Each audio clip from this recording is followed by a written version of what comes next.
তোমরা যারা ক্যালকাটা ইউনিভার্সিটির আন্ডারে ফোর্থ সেমিস্টারের ছাত্রছাত্রী আছো, তোমাদের 3টি পরীক্ষা পোস্টপন করা হয়েছিল। তোমরা প্রত্যেকেই জানো যে 3টি পরীক্ষা তোমাদের বন্ধ হয়ে গিয়েছিল।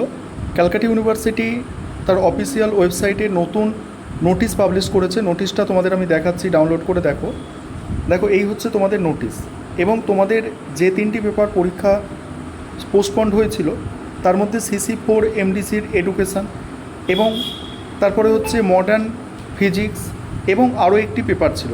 এই 3টি পেপারের পরীক্ষা তোমাদের সেপ্টেম্বর মাসের 7 তারিখে হচ্ছে।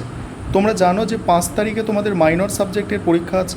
ওই মাইনর সাবজেক্টের পরীক্ষার পরে 7 তারিখ, সেপ্টেম্বর মাসের 7 তারিখ সকাল 10টা অর্থাৎ ফার্স্ট হাফ থেকে এই পরীক্ষাগুলো হবে। এবং যেভাবে তোমরা জানো যে বাইরের কলেজে পরীক্ষা হয় CC পেপারের পরীক্ষা, ঠিক একইভাবে CC পেপারের পরীক্ষা বাইরের কলেজেই হবে। এবং তোমাদের পরীক্ষাগুলো যদি খেয়াল করো যে আগে যে পরীক্ষাগুলো পোস্টপন করা হয়েছিল সেগুলো প্রথমেই ফার্স্ট হাফেই ছিল, 10টা থেকেই ছিল, তাই 10টা থেকেই হচ্ছে। আর এই ভিডিওটা অবশ্যই তোমাদের সহপাঠীদের মধ্যে শেয়ার করে দেবে, তারা যাতে প্রত্যেকে জানতে পারে, কারণ পরীক্ষার ব্যাপার খুব গুরুত্বপূর্ণ বিষয়।